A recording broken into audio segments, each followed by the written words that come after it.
ada itu saya hujan lawan manfaatnya. iya.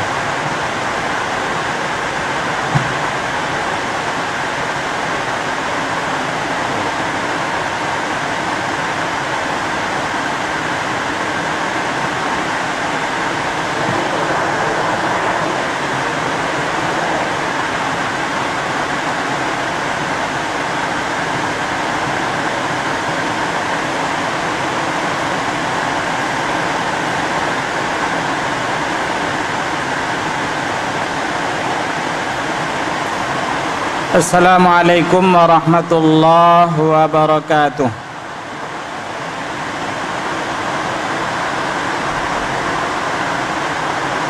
Innal hamdalillah nahmaduhu wa nasta'inuhu wa nastaghfiruh wa natubu ilaihi wa na'udzu bihi min shururi anfusina wa sayyiati a'malina may yahdihillahu fala mudilla lahu ومن يضلل فلا هادي له أشهد أن لا إله إلا الله وأشهد أن محمدا عبده ورسوله لا نبي بعده اللهم صل على نبينا محمد وعلى آله وأصحابه ومن اهتدى بهداه وبعد معاشر الإخوة رحمني ورحمكم الله. Ini bisa didengar suara Pak? Dengar ya?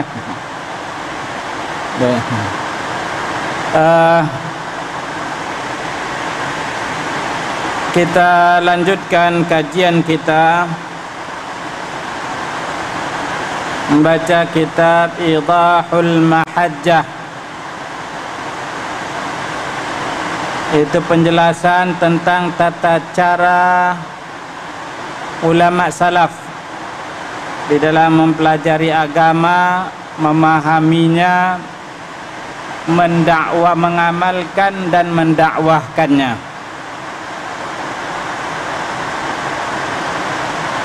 Sebelum kita lanjutkan membaca kitab, terlebih dahulu kita sampaikan kepada al-hadirin wal hadirat yang ingin bertanya, kita persilahkan untuk menulis di kertas, kemudian setelah itu dikirimkan ke depan. Karena memang kajian kita waktunya terbatas, sehingga apabila tidak ada pertanyaan yang tampak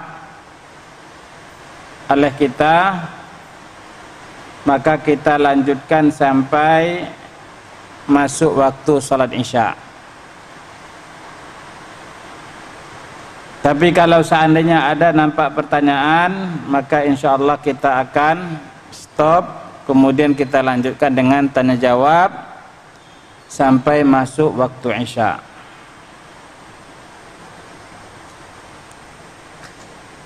Kaum muslimin dan muslimat rahimani wa rahimakumullah. Pembahasan kita pada malam hari ini yaitu dari bab wujubu taqdimil kitabi was sunnah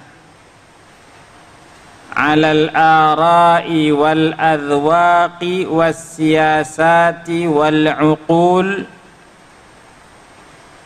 wa anna hadha huwa khassatu ahli sunnah. Wajib mendahulukan Al-Quran dan sunnah atas pendapat-pendapat manusia atau perasaan-perasaan atau akal pikiran. Mendahulukan Al-Quran dan sunnah atas pendapat-pendapat atau perasaan-perasaan atau akal pikiran manusia.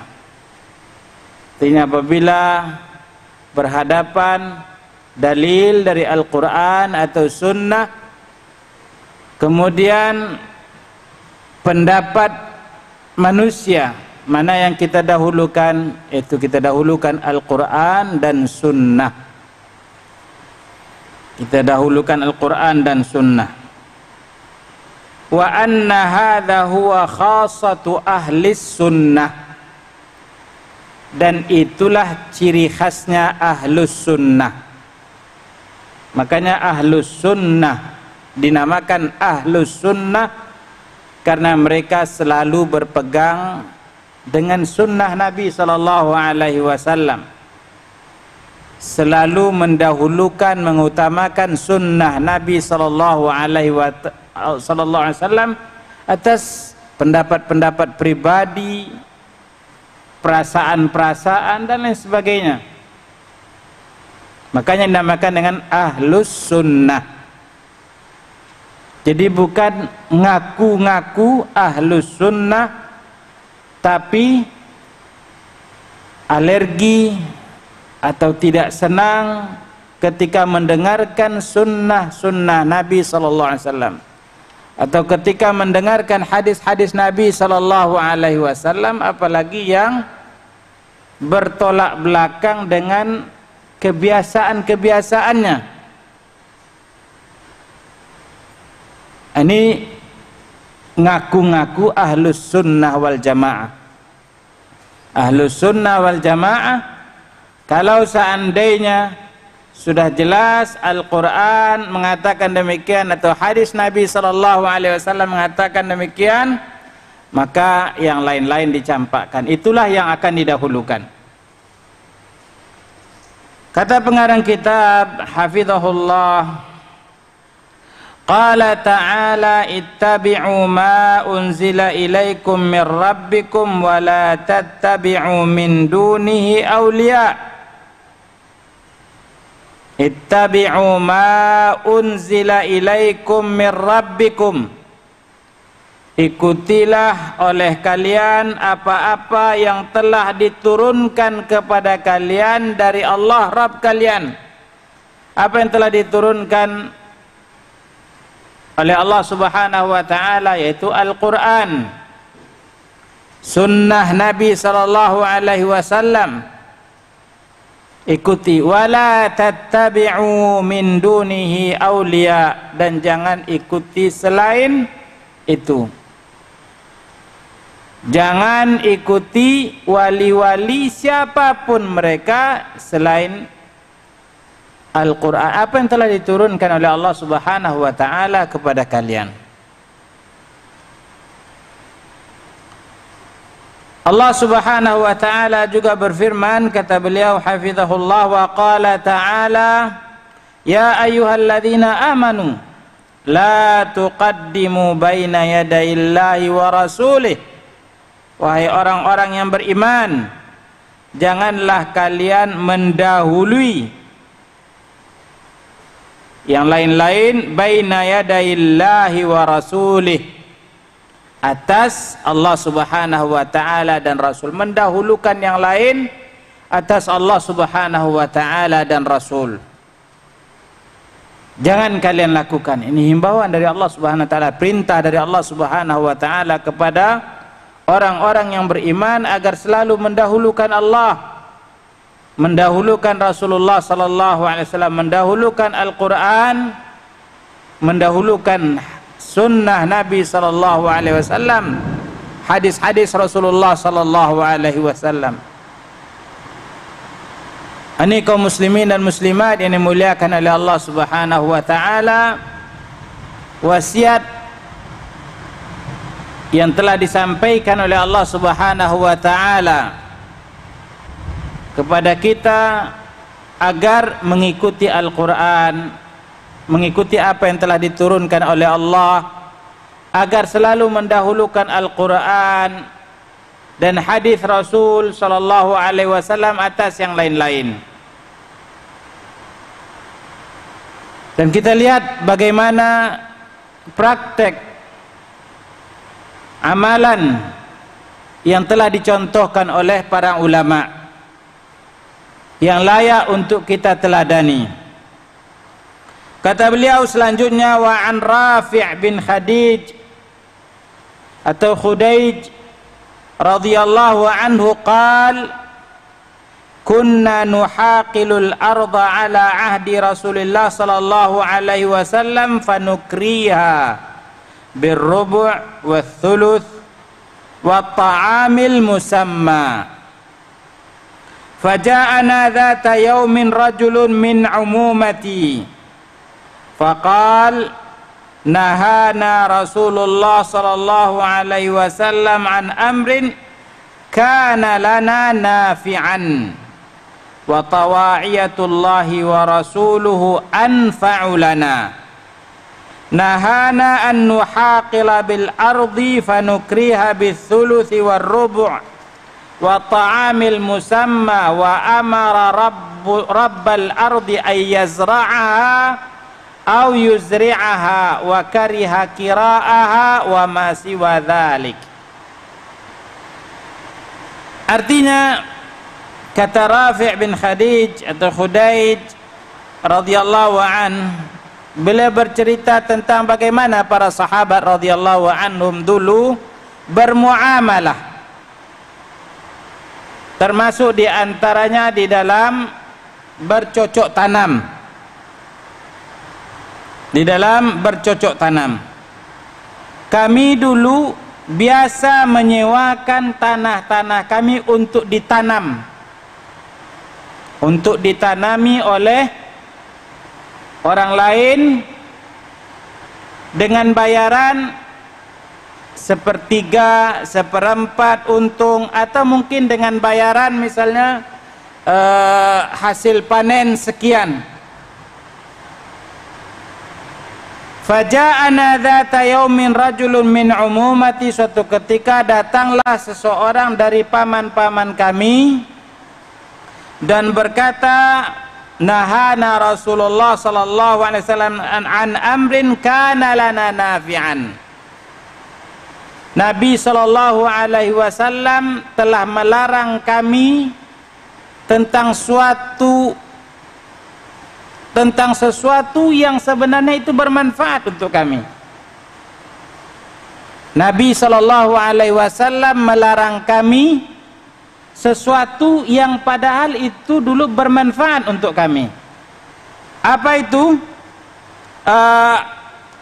Kata beliau, an amrin kana lana nafi'an, yang bermanfaat untuk kami. Wa tawa'iyatullah wa rasulihi anfa'u lana, tapi taat kepada Allah dan taat kepada Rasul itu lebih bermanfaat untuk kami.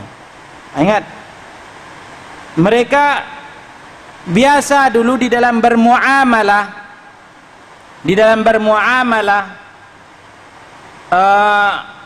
bercocok tanam di antaranya, sekalipun para ulama menjelaskan tidak seluruh bentuk menyewakan tanah itu dilarang di dalam agama. Tidak seluruh bentuk menyewakan tanah untuk ditanami oleh orang lain itu dilarang di dalam agama. Ada yang dibolehkan, ada yang dilarang. Ada yang dibolehkan, ada yang dilarang. Yang dibolehkan yang macam mana? Itu kalau seandainya ada tanah, kemudian setelah itu ditanami oleh seseorang, entah bibitnya dari orang itu, dari pekerja atau dari pemilik tanah. Kemudian setelah itu nanti dibagi hasilnya dengan persentase yang jelas. Itu dibolehkan. Itu dibolehkan. Yang tidak dibolehkan, dijelaskan oleh sebagian para ulama, itu kalau seandainya sewa tanah itu dengan cara yang di sini, misalnya datang seorang, saya sewa tanah ini, saya yang bercocok tanam di ladang ini. Kemudian setelah itu dia tanamilah, nanti yang di sebelah sana itu hasilnya untuk kamu, yang sebelah sana hasilnya untuk saya. Ini dilarang. Kenapa? Karena belum tentu yang di sebelah sana bagus hasilnya dan yang sebelah sini tidak bagus hasilnya. Bisa jadi yang di sini tidak berhasil, sehingga yang jatahnya di sini akhirnya rugi. Kemudian yang di sini berhasil, dia akhirnya yang beruntung, dan itu dilarang. Yang seperti itu dilarang. Tapi kalau seandainya dengan cara yang seperti tadi, yang pertama tadi, maka dibolehkan oleh para ulama. Intinya yang dimaksud di sini berarti yang dilarang, yang dilarang. Makanya kata beliau, nahana Rasulullah sallallahu alaihi wasallam an amrin kana lana nafi'an. Nabi sallallahu alaihi wasallam melarang kami tentang suatu perbuatan, suatu amalan, praktek muamalah yang dulu biasa kami lakukan dan bermanfaat menurut kami. Tapi dilarang oleh Nabi sallallahu alaihi wasallam. Membangkangkah kami? Melawankah kami? Masalah Rasulullah, masa sesuatu yang bermanfaat dilarang oleh Rasulullah? Gimana Rasulullah ini? Tidak melawan mereka, tidak membantah mereka, tidak membangkang mereka. Apa yang mereka katakan? Wa tawa'iyatullahi wa rasulih anfa'u lana. Tapi taat kepada Allah, taat kepada Rasul itu lebih bermanfaat untuk kami. Kalau dilarang oleh Nabi, ya sudah kami tinggalkan. Sekalipun menurut kami itu bermanfaat untuk kami, tapi taat kepada Allah, taat kepada Rasul itu jauh lebih bermanfaat untuk kami. Lihat bagaimana as-salafus salih, bagaimana mereka mendahulukan Allah Subhanahu wa taala, mendahulukan wasiat, petuah dari Nabi yang mulia Muhammad sallallahu alaihi wasallam. Bukan masa dilarang ini? Masa yang seperti ini dilarang padahal banyak manfaatnya? Masa merokok dilarang padahal banyak manfaatnya, ini dan sebagainya. Kalau seandainya memang betul dilarang, harusnya apa sikap seorang muslim? Tawa'iyatullah wa rasulih anfa' lana. Itu yang semestinya kita lakukan. Taat kepada Allah, taat kepada Rasul, itu lebih kita dahulukan, karena yakinlah itulah yang lebih bermanfaat untuk kita. Kalau memang Allah Subhanahu wa taala dan Rasul telah melarang, maka sami'na wa ata'na. Ini sikap seorang muslim. Ma'asyiral ikhwan yang dimuliakan oleh Allah Subhanahu wa taala.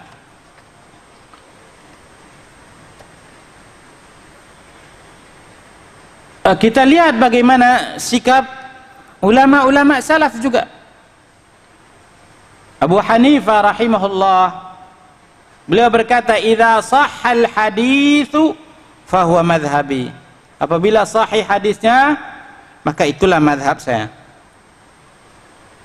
Misalnya Abu Hanifah rahimahullah berpendapat dalam suatu masalah fikih misalnya, dengan pendapat yang lain, tahu-tahu hadis Nabi sallallahu alaihi wasallam mengatakan yang lain, dan hadis itu sahih. Kata Abu Hanifah rahimahullah, kalau seandainya sahih hadisnya, itulah madhab saya yang sebenarnya. Adapun yang tadi tinggalkan, sekalipun saya mengatakan. Dan hadis yang sahih itulah madhab saya. Artinya Abu Hanifah rahimahullah lebih mendahulukan hadis Rasulullah sallallahu alaihi wasallam, sehingga beliau tidak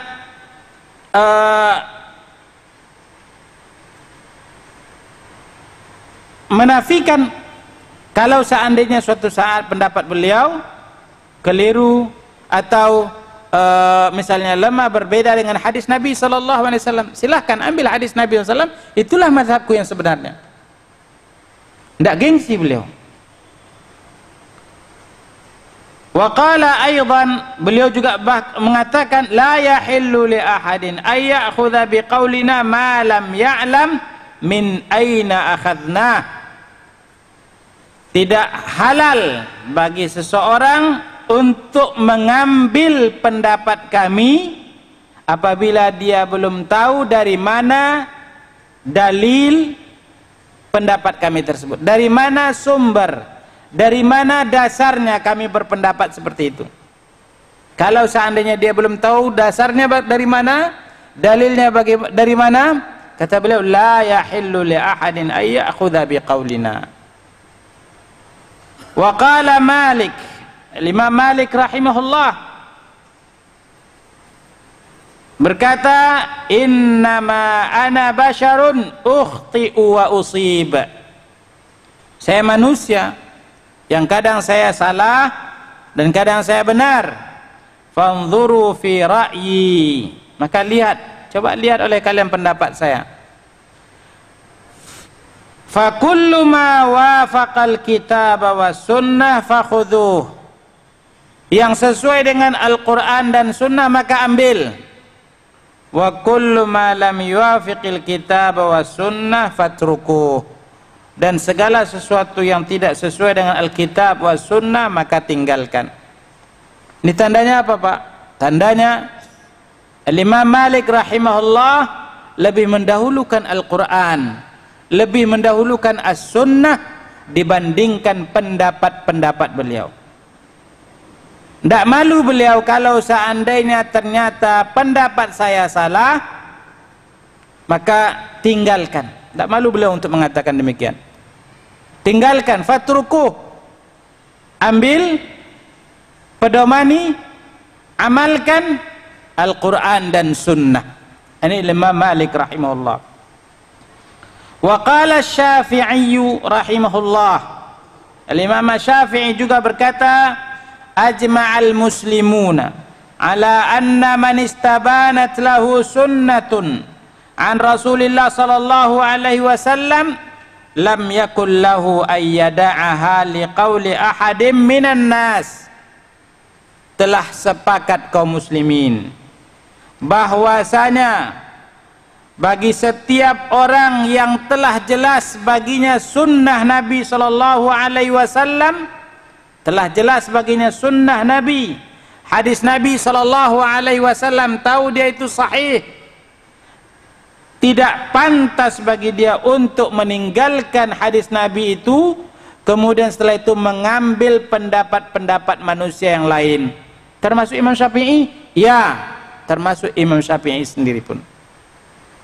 Tidak pantas bagi seorang muslim apabila telah jelas baginya hadis Nabi SAW, ada hadis Nabi SAW, untuk berkata-kata dengan pendapat-pendapat manusia. Tidak. Ambil hadis Nabi SAW. Wa qala aidan, beliau juga berkata seperti yang dikatakan oleh Abu Hanifah rahimahullah sebelumnya, idza sahha lakumul hadis an Rasulillah sallallahu alaihi wasallam fakhudhu bihi wa da'u qawli. Apabila sahih hadis dari Rasulullah SAW, maka ambil dan tinggalkan pendapatku. Al-Imam Ahmad rahimahullah, beliau berkata, ra'yul Auza'i wa ra'yu Malik wa ra'yu Abi Hanifah kulluhu ra'yun wa huwa indi sawa'un wa innamal hujjatu fil athar. Kata Imam Ahmad rahimahullah, pendapatnya Al-Auza'i, pendapatnya Imam Malik, pendapatnya Abi Hanifah, itu semuanya adalah pendapat-pendapat manusia, ijtihad manusia. Bisa jadi benar, bisa jadi salah. Wa indi sawa, semuanya sama menurut saya. Wa innamal hujjatu fil athar. Yang hujjah, yang bisa dijadikan sebagai hujjah, pegangan bagi kita adalah al-athar. Yang tidak akan salah yaitu al-athar, hadis Nabi sallallahu alaihi wasallam. Tapi kalau perkataan-perkataan manusia, pendapat-pendapat manusia, maka sama saja. Ini kata beliau rahimahullahu ta'ala. Bukan berarti merendahkan para ulama, enggak. Seperti yang kita sampaikan berkali-kali, ini jangan diartikan sebagai pelecehan terhadap harkat dan martabat para ulama, enggak. Kita memuliakan ulama-ulama kita.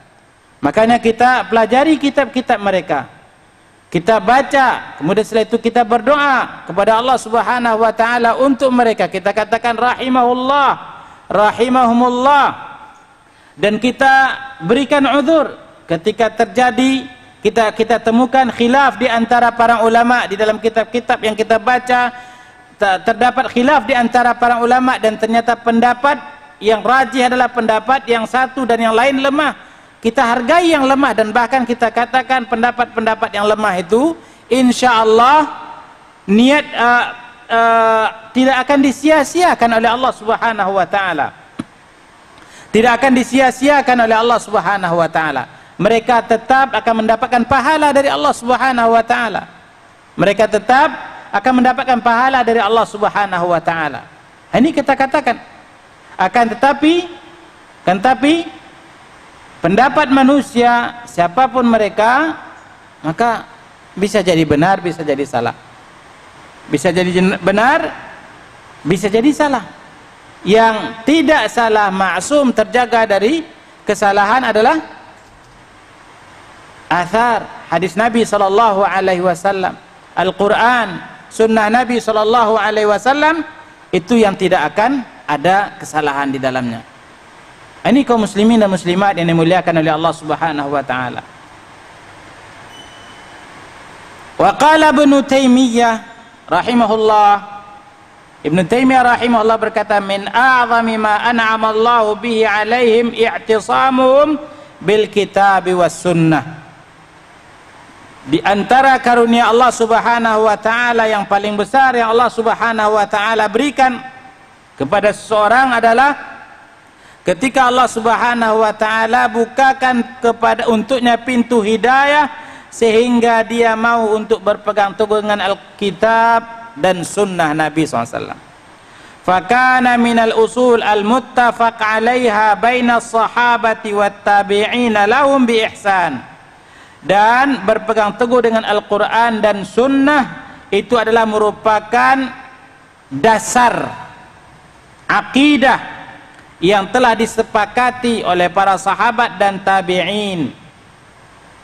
Disepakati bahwasanya berpegang teguh dengan Al-Quran dan sunnah itu adalah merupakan dasar-dasar akidah Ahlus Sunnah wal Jamaah. Annahu la yuqbal min ahadin qattu ay yu'arid al-Qur'an la bi ra'yihi wa la dhawqihi wa la ma'qulihi wa la qiyasihi wa la wajdihi. Dan bahwasanya tidak boleh bagi seseorang untuk menentang Al-Qur'an, bukan entah itu dengan pendapatnya, entah dengan perasaannya, entah dengan akal-akalannya atau kias-kias, tidak boleh, tidak pantas bagi seorang muslim untuk menentang, mengadu-ngadu antara Al-Quran dan Sunnah dengan pendapat-pendapat manusia. Tidak pantas, apalagi menentangnya. Diadu saja tidak boleh. Makanya ma'asyarul ikhwan yang dimuliakan oleh Allah Subhanahu wa taala, diriwayatkan dari Abdullah bin Abbas radhiyallahu anhuma ketika beliau bercerita bahwasanya Nabi sallallahu alaihi wasallam di dalam salah satu ibadahnya itu berhaji, haji beliau yaitu tamattu'. Beliau bertamattu'.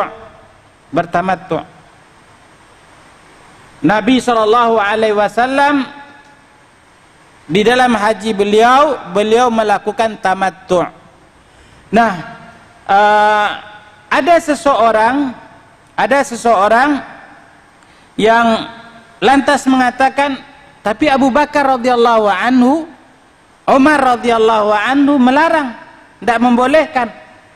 Nah, coba diadu antara pendapat siapa, Pak? Pendapat Rasulullah SAW dengan Abu Bakar dan Umar. Marah Abdullah bin Abbas radhiyallahu anhu. Marah. Saya katakan Rasulullah sallallahu alaihi wasallam melakukan seperti ini, kemudian setelah itu kamu adu, kamu hadap-hadapkan amalan Nabi sallallahu alaihi wasallam atau perkataan Nabi sallallahu alaihi wasallam dengan perkataan Abu Bakar dan Umar. Marah Abdullah bin Abbas. Kenapa? Karena tidak pantas, tidak boleh bagi seorang muslim untuk mendahulukan selain Al-Quran dan Sunnah atas yang lain-lain, padahal Urwah ketika itu membandingkannya atau menyampaikan pendapat siapa, menyanggah dengan pendapat siapa? menyanggah dengan pendapat Abu Bakar dan Umar radhiyallahu anhuma. Tapi Abdullah bin Abbas marah. Apalagi kalau seandainya disanggah dengan perkataan-perkataan manusia yang lain yang jauh di bawah para sahabat radhiyallahu anhum ajma'in. Entah itu ulama dari generasi tabi'in kah, entah tabi'in kah, apalagi ulama-ulama yang jauh setelah mereka. Tidak pantas bagi seorang muslim untuk mengadu, membentur-benturkan Al-Quran dan Sunnah dengan perkataan-perkataan manusia. Ini kaum muslimin dan muslimat ini muliakan oleh Allah SWT. Di antara hal-hal yang harus diketahui oleh seorang muslim, yang ini kadang-kadang karena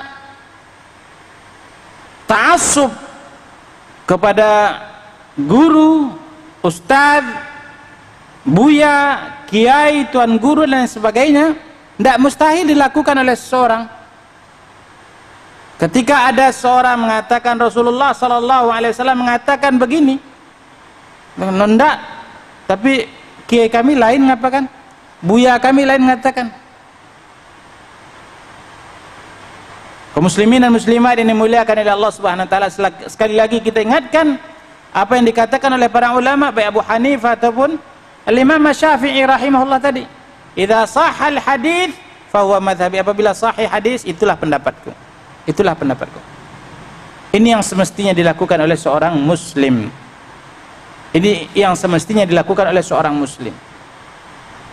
Betul, beberapa hadis-hadis Nabi SAW mungkin untuk memahaminya butuh penjelasan, uraian-uraian dari para ulama, dan kita tidak pungkiri itu. Ketika hadis-hadis itu butuh kepada penjelasan-penjelasan para ulama, maka kita rujuk kepada pendapat para ulama. Kita lihat bagaimana para ulama di dalam menjelaskan, mensyarahnya. Kita tidak nafikan itu. Kita butuh kepada keterangan-keterangan para ulama. Yang kita maksud di sini adalah ketika ada sebahagian orang yang mencoba untuk membentur-benturkan antara Al-Quran dan Sunnah dengan perkataan-perkataan para ulama, ustadz, buya atau kiainya, tidak pantas untuk dilakukan oleh seorang muslim. Kalau seandainya sudah jelas hadis, maknanya sudah jelas, maka yang semestinya dilakukan oleh seorang muslim adalah tawa'iyatullahi wa rasulih anfa'ulana. Taat kepada Allah dan Rasul itu lebih bermanfaat untuk kita. Itu lebih bermanfaat untuk kita. Ini kaum muslimin dan muslimat ini muliakan oleh Allah Subhanahu wa taala. Kemudian selanjutnya kita pindah kepada bab berikutnya yang juga mirip dengan bab yang sebelumnya, at-tahdhir min nasbi ashkhasin yuwali wa yu'adi alaihim wa yud'a ila tariqatihim dunan Nabi sallallahu alaihi wasallam. Ini masuk bagian yang sebelumnya sebenarnya. Itu peringatan untuk mengkultuskan seseorang sehingga loyal atau tidak loyal itu berdasarkan orang ini. Kalau seandainya orang itu mengikuti tokoh ini, maka sama dengan kita. Kalau seandainya tidak, maka tidak sama dengan kita.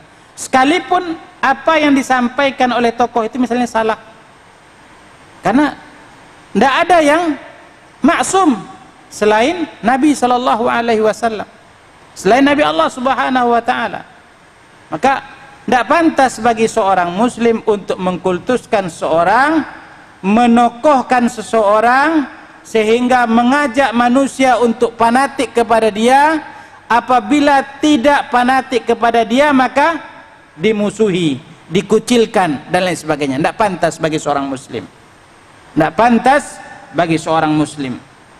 Makanya Imam Malik rahimahullah mengatakan, kullun yu'khadhu min kalamihi wa yurad illa sahibu hadzal qabr. Semuanya perkataannya bisa diambil, bisa ditolak, kecuali pemilik kubur ini, itu Rasulullah sallallahu alaihi wasallam.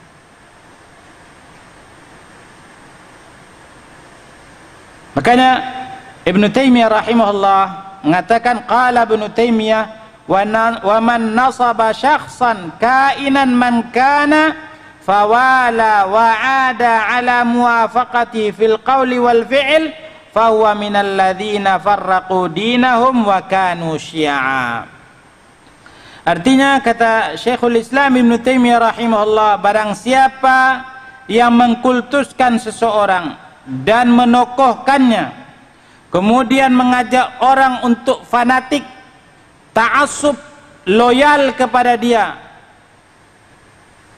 apabila orang-orang mau fanatik kepada tokohnya atau sepakat dengan tokoh yang dia tokohkan, maka dia adalah kawan kita, dia adalah saudara kita. Kalau seandainya tidak, maka tidak. Kata Syekhul Islam Ibnu Taimiyah rahimahullah, orang yang seperti ini itu berarti termasuk di antara minal ladzina farraqu dinahum, termasuk di antara orang-orang yang telah memecah belah agamanya sehingga menjadi berkelompok-kelompok. Ini adalah pengikut si fulan, ini adalah pengikut ustadz si fulan, ini adalah pengikut buya si fulan. Dia hanya berkawan, berteman dengan orang-orang yang menokohkan buyanya, kiainya.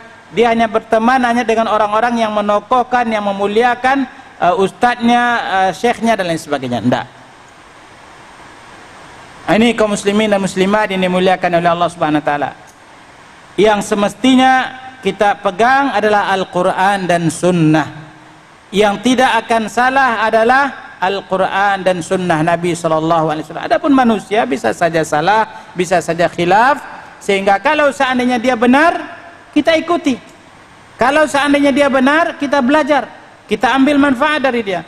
Kalau seandainya dia salah, maka tidak boleh untuk kita bela-bela kesalahannya, karena dia adalah orang yang sangat kita kagumi, karena dia adalah orang yang kita tokohkan dan lain sebagainya. Ini ma'asyiral muslimin dan muslimat ini muliakan oleh Allah Subhanahu wa taala. Dua bab yang dapat kita baca pada malam hari ini, mudah-mudahan bermanfaat bagi kita semua. Wallahu taala a'lam.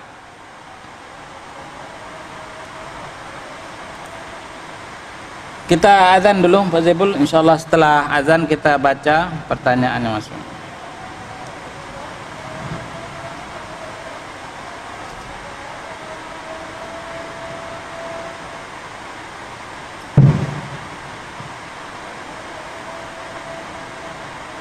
Allahu Akbar,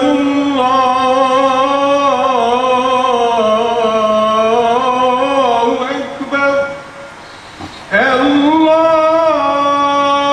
Akbar, Allahu Akbar. Asyhadu an la ilaha illallah. أشهد أن لا إله إلا الله.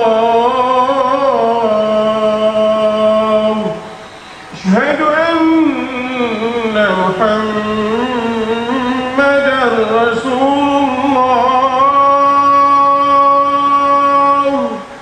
أشهد أن محمدا رسول الله. حي على الصلاة.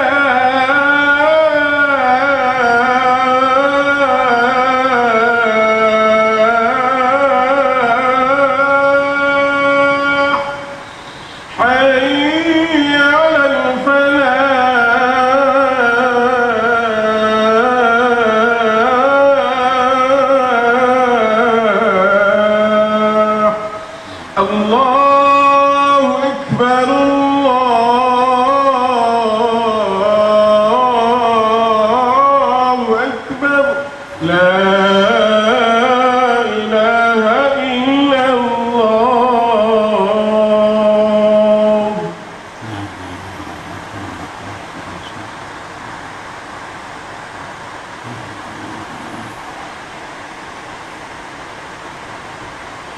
Baik, kita jawab pertanyaan yang ditanyakan oleh sebagian al-hadirin atau al-hadirat. Yang pertama yaitu bismillah, afwan Ustaz, ana mau tanya, bolehkah akhwat safar suami sudah izin? Suami jauh di NTB, ana safar sendiri Ustaz. Jazakallahu khairan wa barakallahu fiik wa anti kadzalik. Nabi SAW menjelaskan di dalam hadisnya, la yahillu limra'atin an tusafira illa wa ma'a hadhi mahram. La yahillu limra'atin an tusafira illa wa ma'a hadhi mahram. Tidak halal bagi seorang wanita untuk bersafar melainkan harus dengan mahramnya. Artinya terlepas dari bentuk atau bunyi lafaz hadisnya, sebahagian ada yang mengatakan yaitu jarak 1 hari 1 malam.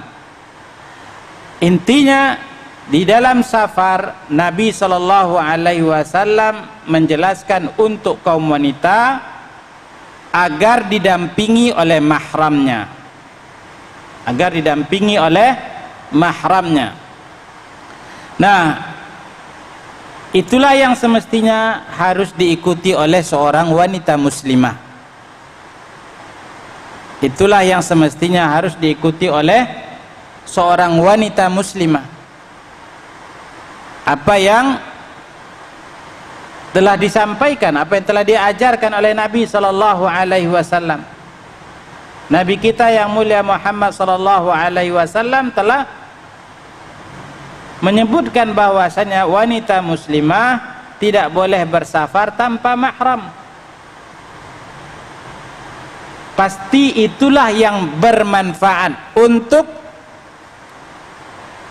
dipegang, diamalkan oleh seorang wanita, yaitu tidak akan bepergian, tidak akan bersafar kecuali dengan mahramnya. Tawa'iyatullahi wa rasulih anfa'lana, taat kepada Allah dan Rasulnya pasti itu yang akan lebih bermanfaat. Ini kaitan dengan judul kita tadi. Mungkin bisa saja ada bisikan-bisikan yang mengatakan misalnya, tapi banyak orang yang bersafar tanpa mahram Ustaz. Banyak wanita-wanita muslimah yang bersafar tanpa mahram. Kita katakan banyaknya orang yang melakukan bisa tidak menjadi dalil bahwasanya itu membolehkan atau menjadi dalil bahwasanya itu boleh, Pak? Banyaknya orang yang melakukan, apakah itu bisa menjadi dalil bahwasanya itu boleh? Tidak mesti. Tidak mesti. Apalagi kalau seandainya Nabi SAW sudah mengatakan seperti ini.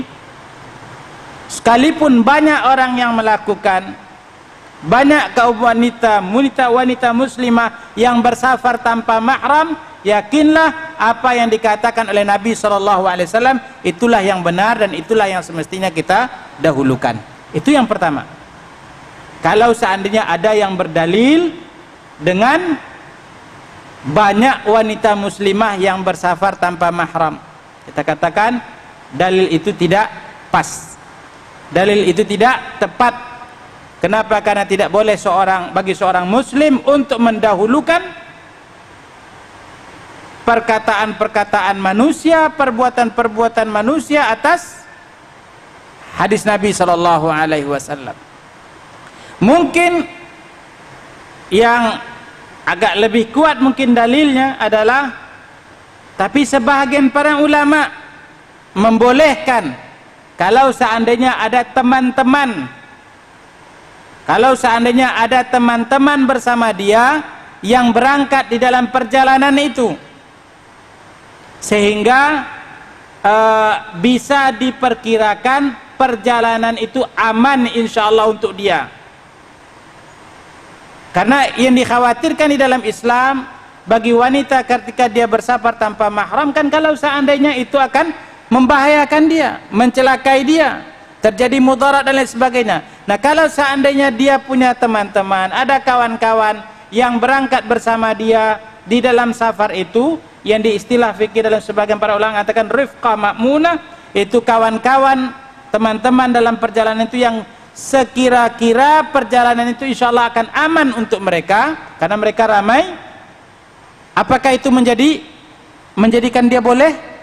Kalau seandainya hadis Nabi tadi SAW itu yang lebih kuat, dan insya Allah itu yang lebih kuat, pendapat itulah yang lebih kuat insya Allah ta'ala, maka tidak pantas bagi kita untuk mendahulukan pendapat-pendapat para ulama kemudian meninggalkan hadis Nabi SAW. Kita katakan itu adalah ijtihad para ulama, ijtihad sebahagian para ulama, bukan seluruh para ulama. Karena sebagian para ulama mengatakan berpegang dengan hadis ini, tidak boleh bagi wanita untuk bersafar tanpa mahram.